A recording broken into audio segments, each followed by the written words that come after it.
عمرك وقفت لوحدك وسألت نفسك هو أنا ليه ربنا أوجدني في الدنيا دي؟ هو أنا ليه أصلا موجود في الدنيا؟ ليه ربنا خلقني؟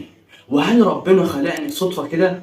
أكيد وجودي في الدنيا ليه حكمة. في ناس كتير قوي بتعيش في الدنيا دي أو بتموت من غير ما تعرف الهدف الحقيقي من الحياة. فاكرين إن الحياة أكل وشرب وفلوس بس كده. هي دي الحياة. الله عز وجل قال في القرآن الكريم: وما خلقت الجن والإنس إلا ليعبدون.